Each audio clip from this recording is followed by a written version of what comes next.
5 লাখ টাকা দিয়ে গরু কুরবানি দিতে পারে ধনী মানুষ, সে যাইয়া প্যারালাইসিসের রুগী একটা কিনে নিয়ে আসে 35,000 টাকা দিয়ে, ব্যাডে থরথরায় কাঁপতিছে, আর ছাড়া কিচ্ছু নেই।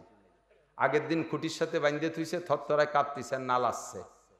যাই হুজুরে কয়, হুজুর আগের দিন কুরবানি দিলে হয়নি কে, তো কালকে পর্যন্ত টেকবে না নেয়।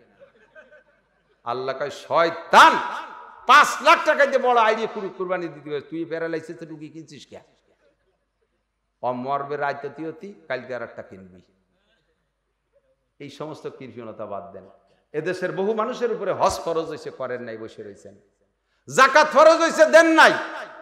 আর গরু একটা কুরবানি যদি করিও থাকেন, মোটা মোটা ভালো ভালো জায়গা থেকে গোস্ত জিন্দা কবরের মধ্যে নিয়ে বসছে। জিন্দা কবর ছিলেন ডিপ ফ্রিজ, বাড়ি বড় ডিপ ফ্রিজ বানায়, তার মধ্যে লোড দিছে, কয়খানে আড়গোড় নিয়ে আড়ি তৈরি নিয়ে বসে, গরিব গুড়া বাসলে তার থেকে আর ছাড়িয়ে দিছে, পলিথিনি ওই কালেকশন বেড়ছে, আড়ে কেয়ার কেরায় ভাড়ি ফেলে দিয়েছে সব। যেটুকু আর এক যাতে কালেকশন হয়েছে তাও বালির মধ্যে ডালি পুড়িয়ে গেছে। ও গালাগালি হতেছে, আল্লাহ কোন শয়তান রে তুমি কুরবানির টাহা দিছ, তুমি তো টাহা দিতে জায়গা পাও না।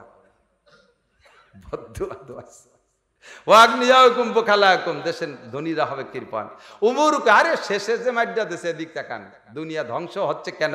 ও উমরুকুম ইলা নিসাইকুম, তোমাদের সংসার থেকে সংসদ পর্যন্ত মাতুব্বারি চলে যাবে বিটি গিয়াতে, মহিলাকে হাতে। ঘরের মাতুব্বার বউ যদি কোনো জায়গা কিছু দিতে হয়, জামালের মার কাছ থেকে শুনিয়ে আসি। মসজিদি কটা টাকা দেবে, জামালের মার কাছ থেকে শুনতে হবে। মাদ্রাসায় টাকা দেবে, জামালের মার কাছ থেকে শুনতে হবে। সালের মার কাছ থেকে শোনা লাগবে। কে টাকা কামাই করে তুমি বিটি দেখে শিয়ার বানাইছো কে? মজলিসে বসে কোন জায়গা মিটিংই বসছে, কথা বলবে, তখন সালের মার কাছ থেকে শুনিয়েছে। ঘরে যাইয়ে বোর কাছ থেকে শুনতে হয় তার মাতুবাড়ি। কপাল পড়ছে মুসলমানের খালি খালি না, পাইতে চান ফিরে আসেন যদি সফলতা পাইতে চান। কপাল পড়ার যে কটা কারণ, তার ভিতরে এই হাদিসের ভিতরে 15টা, তার 3টে কই আমি শেষ করে দেবো। 3টে হলো, হুজুর বলেন সাদাল কবিলাতা ফাসিকুহুম, এদিক তাকান। দুনিয়ায় যে আযাব গজব যা আসছে কারণটা হুজুর বলছেন, সাদাল কবিলাতা ফাসিকুম, ফাসিক বলে যারা রেগুলার বুঝে বুঝে কবিরা গুনাহ করে, রেগুলার বুঝে বুঝে কবিরা গুনাহ করে, তার বুঝতে পারতেছি না, খেয়াল হতেছে না। হুজুর বলেন কওমের নেতৃত্ব দেবে ফাসেক, কওমের নেতৃত্ব দেবে ফাসেক। বলেন কারা দেবে? এবার ফাসেক চিনতে হবে না, যারা রেগুলার ইচ্ছাকৃতভাবে কবিরা গুনাহ করে তারে কয় ফাসেক। দাড়ি কাটা সগীরা না কবিরা? কথা কন। নামাজ না পড়া সগীরা না কবিরা? বেপরদা করা সগীরা না কবিরা? সুদে কারবার করা সগীরা না কবিরা? যত বড় নেতা হোক, সে যদি সুদে কারবার করে তাহলে সে ফাসেক। সে কি? ফাসেক। 100 বার বলেন ফাসেক, ফাসেক, ফাসেক। দুর্নীতি করে, টোন মারে, মন মারে, চুরি ডাকাতি করে, দেশের সম্পদ লুটিয়ে পুটিয়ে খায়, জুলুম অত্যাচার করে, মানুষকে দিয়ে মানুষকে বাদায় বাদায় দিয়ে গন্ডগোল ফাসাদ বাদায় দিয়ে হত্যা করা দিচ্ছে। এগুলো সগীরা না কবিরা? এই কবিরা গুনাহ যারা করে তাই কয় ফাসেক। হুজুর বলেন জাতির নেতৃত্ব যখন দেবে এই ফাসেকরা। ওয়াসাদাল কবিলাতা ফাসিকুম ওয়া কানা জাইমুল কওমে আরজালাহুম, কপাল পোড়ার আরেকটা কারণ হুজুর বলছেন, এদিক তাকান। ওয়া কানা জাইমুল কওমে আরজালাহুম, যখন দেখবা সমাজে এমন নিকৃষ্ট মানুষ, ব কলমে বুথা, লেখাপড়া কিচ্ছু জানে না, 5 বছর 10 বছর আগে তারে মানুষে কিসেন কামলাও নেত না, এমন বাজে, তারে যদি কেউ খেতে কিসেন নেছে, তাহলে অন্য কিসেনটা কয় ওরে কিসেন নেছে, আমরা তোমাদেরকে কিসেন দেবো না। ওর হলো বগলে গন্ধ, গালে গন্ধ, কান পচা, বাটিতে কাজ করা যায় না, এমন থার্ড ক্লাস। হঠাৎ করে আঙ্গুল ফুলে কলা গাছ, ছেলেটা আমেরিকা চলে গেছে, মাসে 5 লাখ টাকা পাঠায়, আগে নাম ছিল পাইসো, এখন পয়সার কারণে নাম হচ্ছে পাচন খা। আগে কত শামু, এখনকার শামসুল হক সাহেব, কিচ্ছু জানে না, বুথরা মানে দুমসা বুথরা। এইটা না হলে মিটিং হবে না, এই শামসুল হক সাহেব না আসলে মিটিং হবে না, অথচ কিচ্ছু জানে না। 5 বছর আগে তারা কেউ লাইট হইও নাই। সমাজে যদি 99 জন মানুষ দাওয়াত পাইছে, একটা লোক বাদ গেছে, তাহলে ওই যে বাদ গেছে, ওর দাওয়াত দেওয়া যাবে না। আজকে সে হয়েছে চেয়ারের বড় মালিক, বড় চেয়ারের মালিক। এই যখন তোমাদের সমাজের অবস্থা হবে, তখন তোমাদের চতুর্দিক দিয়ে গজবে ঘিরে ধরবে।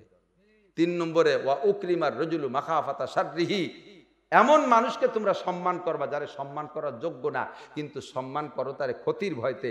যদি তারে সম্মান না করো, ভাইজান ভাইজান না খাও, বড় ভাই না খাও, সার সার না বলো, বস না বলো, নেতা না বলো, কোন পেছে আবার তোমারে বিপদে ফেলাই দেয়, এই ভয়তে সম্মান করো, নইলে তারে লাইথলিও পারিজ্জত যায়।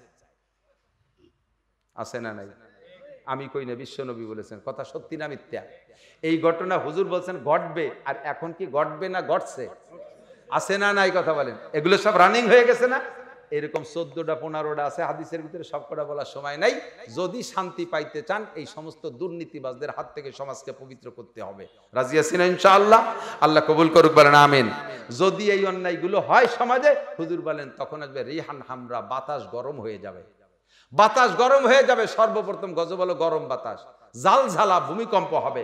মাসখা মানুষের চেহারা বিকৃত হয়ে যাবে। কাজফা আকাশ থেকে পাথর বর্ষণ হবে, শিলা বর্ষণ হবে। 1.5 কেজি 2 কেজি ওজনের শিলা বর্ষণ হবে। আগুন বৃষ্টি হবে, আগুন বৃষ্টি হবে। এই যে দাবানল, কি অগ্নিবৃষ্টি আল্লাহর পক্ষ থেকে দাবানল। কেউ আগুন জ্বালায় দেয়, গাছে গাছে ঘষা লাগিয়ে হাজার হাজার একর জমি পুড়িয়ে, গাছপালা পুড়িয়ে, বিল্ডিং পুড়িয়ে সাফ হয়ে গেছে। খুদার গজব, দাবানল, অগ্নিবৃষ্টি। এরপরে হুজুর বলেন ও আয়াতিন তাতাবা কানে জামিন কুতিয়া সিলকু বাতাতাবা, একটা মালা বা তসবির সুতো কেটে দিলে দানাগুলো যেমন টপ টপ করে পড়ে, ওই রকম দানা গজব একটার পর একটা আসতে তালে থাকবে। একটা ঠেকাতে ঠেকাতে আরেকটা এসে পড়বে, একটা ঠেকাতে ঠেকাতে আরেকটা এসে পড়বে। ঠেকাতে তো পারবাই না। গজব দেনেওয়ালা কে? প্রকৃতির মালিক কে? এর থেকে বাঁচতে হলে আমাদের নৈতিক অবস্থা পরিবর্তন করতে হবে। রাজি আছি না ইনশাআল্লাহ? কমপক্ষে যে কটা কথা বলছে, এই কটা কথার ভিতরে আমার যে দোষগুলো আছে ওর থেকে ফিরে আসা যাবে। প্রত্যেকে নিজেরে ফিরেন, নিজেরে ফিরেন, নিজেরে ফিরেন। পয়সা খাইয়া অপাত্রে ভোট দেব না।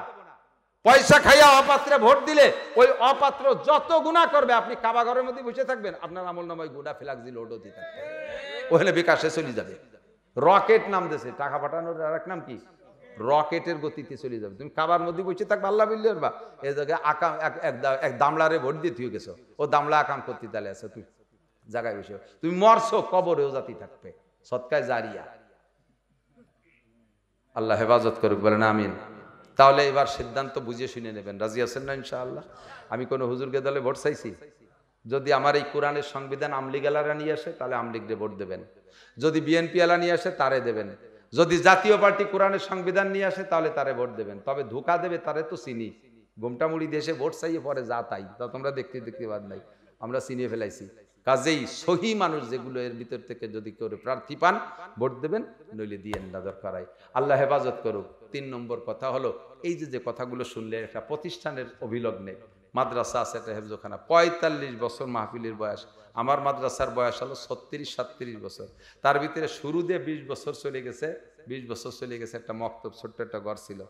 আল্লাহর রহমতে 13 সালের পরে থেকে, এখন যারা গেছেন তারা দেখেছেন, 13 সালের থেকে এই 12 বছরের ভিতরে আলহামদুলিল্লাহ আমি দাওরা হাদিস পর্যন্ত 2-3 একর জায়গার উপরে, চতুর্দিক দিয়ে মাদ্রাসা, মাঝখানে বিশাল বড় মাঠ, অনেক সুন্দর আলহামদুলিল্লাহ। 400 ছাত্র, 26 জন শিক্ষক স্টাফ, তাদের বেতন করি, তাদের খাওয়া দাওয়া, 150-200 ছেলে বোর্ডিংই খায়, চলতেছে অনেক সুন্দর।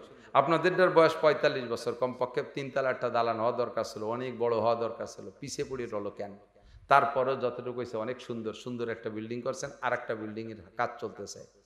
আমি আপনি যতদিন পর্যন্ত বেঁচে আছি, একটু খেয়াল করেন, আমার দিক খেয়াল করেন, কেউ নড়বেন না। যারা চাকরি করেন, সরকারি চাকরি করেন, বেতন পান 30,000 টাকা, ছেলে মেয়ে নিয়ে 30,000 টাকায় মাসের সংসার চলে যাচ্ছে। 1 টাকাও ডানি বাই নাই, দিনাও নাই, আবার জমাও নাই। তারপরও চাকরি করতেছেন কেন? যে রিটায়ার্ডের সময় আমি একবারে 50 লাখ টাকা পাবো, এই টাকা দিয়ে শেষকালে কিছু করব। যারা বুদ্ধিমান জ্ঞানী তারা কি করে? এই টাকা দিয়ে 50 লাখ টাকা দিয়ে যদি খালি জমি কেনে, তাতে মেলা জমি হয় না। 25 লাখ টাকা দিয়ে শহরতলিতে সামান্য একটু জমি কিনছে 3 শতাংশ, আর 25 লাখ টাকা দিয়ে ওই জায়গায় একটা বিল্ডিং করে, বা একটা টিন শেড ঘর করা যেতে পারে। 25 লাখ টাকা ভালো বিল্ডিং হবে না, টিন শেড একটা ঘর করবেন, 3টে ইউনিট, কমপক্ষে 3টে ফ্যামিলিতে ভাড়া দেওয়া যায়। মাসে 3 ফ্যামিলি থেকে 3-10 30,000 টাকা আসবে। রিটায়ার্ডের পরে আপনি এই টাকা দিয়ে জীবন চলতে পারবেন, ছেলে মেয়ের মুখাপেক্ষি হওয়া লাগবে না। এইটা লোকজন জ্ঞানী মানুষ। আর অনেকে আছে আইসেই 50 লাখ টাকা দিয়ে ঘেরেরটা করছে, হঠাৎ করে ঘেরের মাছ কাটা সব মরে গেছে, পরে ভ্যান চালায় বেড়ায়। একে বুদ্ধি শুদ্ধি নেই। এইভাবে কাজ করবেন। এদিক থেকে তা আমরাও এরকমই, যতদিন বেঁচে আছি, নামাজ কালাম রোজা যা করতেছি, ইবাদত বন্দেগী, এর বিনিময়ে আল্লাহ তাআলা আমাদেরকে খাওয়ায় পড়ায় বাঁচায় রাখতেছে। এর বিনিময়ে আমরা মুসলমানরা তাই মনে করি, মরার পরে অনাদি অনন্তকাল আখেরাতে থাকতে হবে। এখন আমার ওই সময়, সে রিটায়ার্ডের সময় আমি চলবো কি দিয়ে? এর জন্য একটা আয়ের সোর্স খুলে রেখে যাওয়া দরকার না? হুজুর কয় 3 ইউনিটের একটা বিল্ডিং তুমি খুলতে পারো। 1 নম্বরে সদকায়ে জারিয়া, 2 নম্বরে ওয়ালাদিন সালিহিন ইয়াদউলা, 3 নম্বরে ইলমিন ইনতাফাউ বিহি। 3 ইউনিটের একটা বিল্ডিং, 1 নম্বরে সদকায়ে জারিয়ার একটা কাজ করে যাও, 2 নম্বরে নেক সন্তান দ্বীনি ইলম শিখায় রেখে যাও, 2 একটা সন্তানরে যারা রব্বির হামহুমা পড়বে, বিড়ি খাবে ভাষায় দাঁড়ায়, এরকম সন্তান না, যারা দাঁড়ায় দাঁড়ায় রব্বির হাম। 3 নম্বরে কিছু ধর্মীয় কাজ তুমি করে যাও, সদকায় জারিয়া, দিনী এলেম আর নেক সন্তান। এই 3টে কাজ যদি তুমি করে যেতে পারো তাহলে 3 ইউনিট থেকে নেকি আসতে থাকবে।